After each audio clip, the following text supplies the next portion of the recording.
Hello everyone, so today I want to make a video describing the distinction between the process of deconditioning and the process of expansion of consciousness.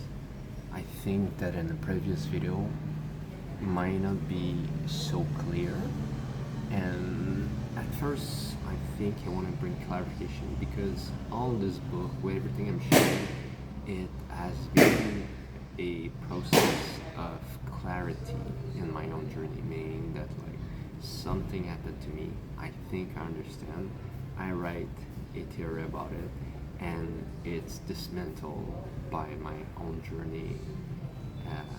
Either I learned from outside or just more practice or more realization that undermine or destroy or change the perception I had before. And I feel that it doesn't necessarily take away from what I shared before, because I feel that all those steps are stepping stone between the way I used to think before and the way that allow me to understand reality now. And maybe, just maybe, if I would share everything I just understand now, there would be too much of a gap and a lack of bridging, the same way as if you try to teach kindergarten children with vocabulary in a language from university. And I don't want to put myself on a pedestal, and it's not. I really feel that consciousness is the same as intelligence. There's a way of breaking it down, and I feel that if you, the viewer, understand more of what I share and you connect well, then you should also know that there's people who understand less about this different reality of energy and consciousness, and that there's a difference between believing everything from mainstream and detaching yourself from it. And if you understand that we're somewhere in the middle, then there's obviously a path toward further. And maybe I'm just in the middle, and I'm just sharing things, and then I'm just opening a conversation about my observation, what I understand. So let's go into it. So deconditioning is a process of stopping to believe what we used to believe as 100% true. As an Asian, we naturally believe, like, the way Asian eat in general is that we have a bowl of rice, everyone has a bowl of rice, and in the middle there's many dishes, vegetable, but mostly like a plate of beef, chicken, fish, and pork, and seafood maybe if you have wealthy, but we have everything, and everybody's chipping in the middle.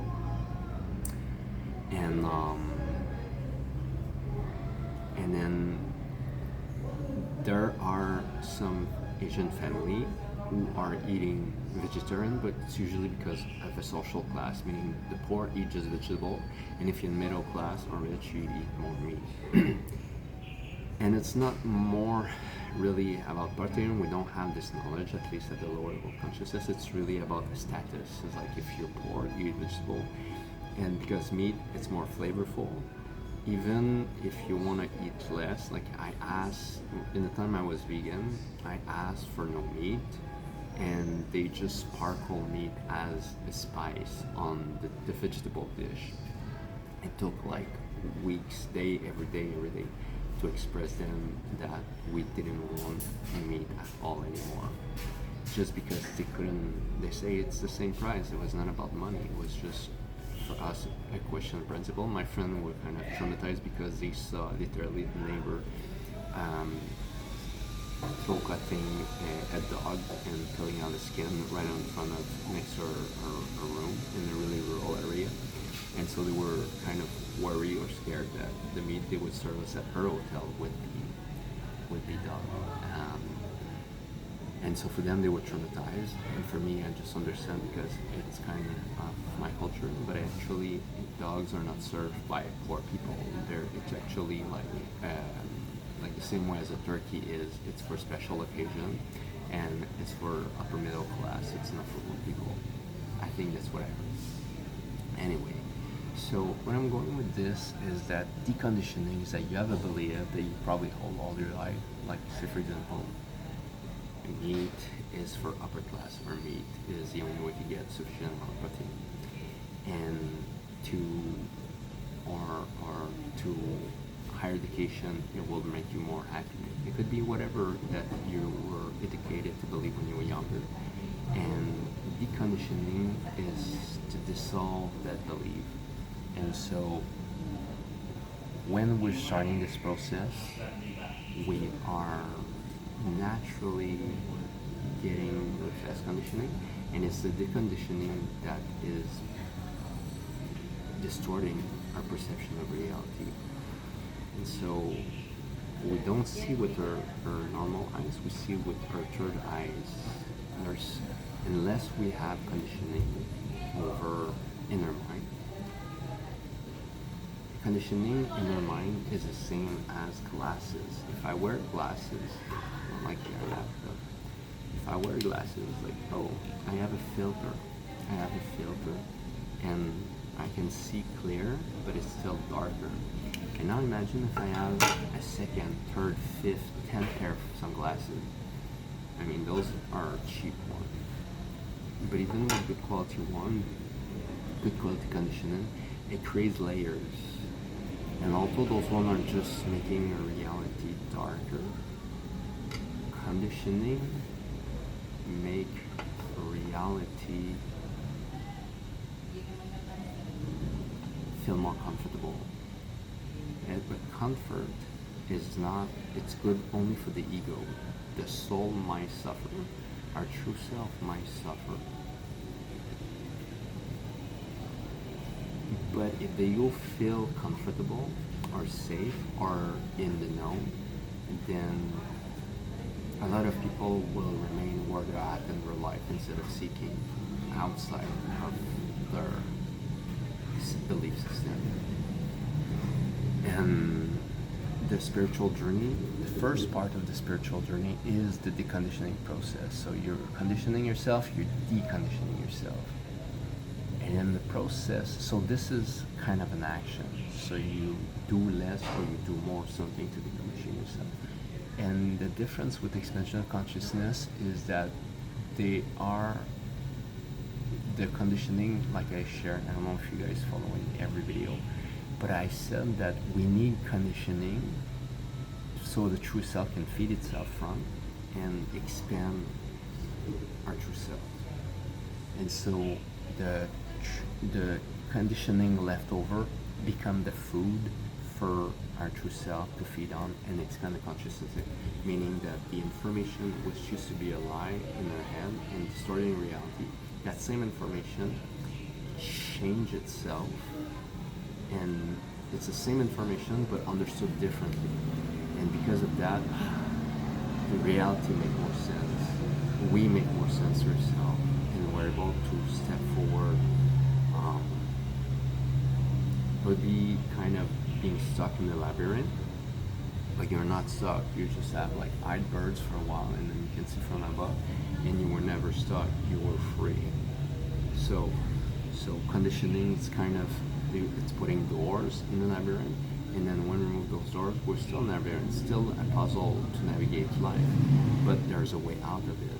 And I don't know if that's metaphor is really a good sense, but and the difference is that this is an action that we can do, and this, it's like grace of God. What it means is that it just happened. Whatever happened to me after I started meditating happened to me. I didn't know that it could happen. It's like grace of God is really a gift because it's like the same or even more powerful than the orgasm of falling in love. It's a powerful experience, but with the divine. And I think if you remember how it felt for your first orgasm, you can know the technique. You can know, maybe, I don't know, porn is not a good system of education, but even if there's sexual stimulation, you don't know before you get your first orgasm that you're gonna get your first orgasm. At least I didn't know. I just explore, and eventually it just happened. And then at first I thought I was being, and so the connection between what I thought happened and what I understood after it happened, it's a world apart. And so all that is shared, even if you read the Bible or a much better book than mine, you can have an idea of what to expect, but it's not possible for the brain without experience to anticipate or to grasp something that is from a different level of consciousness that we haven't experienced yet. Same thing with love. If you've lost faith that love exists, that means you haven't experienced this, and everyone who truly experienced love don't need to say they believe or they doubt. They just know there's a difference, because knowing cannot be taken away. If you believe, then it can be taken away from you. So meaning that if you're a believer, then usually your faith grow toward God if your prayer are answered. And if your prayer are unanswered or something happened that contradict your belief at so it's like, oh, if really God exists, then there shouldn't be suffering. If God exists, then I shouldn't have lost my family in a car accident, etc. And so we gain faith when our belief match our reality, and we lose faith when our expectation against our belief are contradicted by reality. So meaning reality takes away what we think should have happened. And when we know, then nothing about reality can take it away from us. So if you believe, for example, something more exoteric, do you believe in alien or not? And then you can believe, if you believe like everything that has been told about it, and you can doubt, it's like, no, that's just fake. But if one day you have the chance or the bad chance that you've been adopted by a spaceship, you go experience, and they talk to you, I don't know, maybe they bring you to their planet, and you hang out with them, and they bring you back to Earth, and then you tell your experience to your friend. Your friend has a choice to believe that you're crazy and you're probably high, or they think, yeah, either they don't believe you and you think you're high, or they do believe you. But for you, because you experience direct experience, then you don't need to believe or doubt. You know, it's like, no, I know, I'm not a believer. I know it's true. I know what happened to me is true. I've been adopted. This experience is real, and they do exist. And so it's the same thing with everything. It's like when we have our own direct experience, then there's no need to believe or to doubt. There's only knowing, and knowing is a level of consciousness beyond doubting. So, yeah. And do I want to share something more about it? And every time that we're here, I thought that I was free somehow, that I could see reality, but eventually, every time you're empty, you learn something more, and then eventually there's going to be more knowledge. It could be conscious knowledge, could be spiritual knowledge, and then every kind of information conditioning eventually blinds us, because it's not our experience yet, it's not our reality, it's just information. And until we are able to absorb that information with experience, and we grow our consciousness, we feed ourselves from that knowledge, then we're somehow blinded by our fake understanding of what we think we experience, of what we've learned. So it is true knowledge and our experience that allow us to expand our consciousness. And it keeps going and keeps going. I don't know how far, but this is more than that. Alright, this is a short one, but I feel completed for this one, so feel free to comment if you would like to add something more. And I'll see you in the next video. Don't forget to subscribe if you've watched a couple of my videos and you enjoyed the content.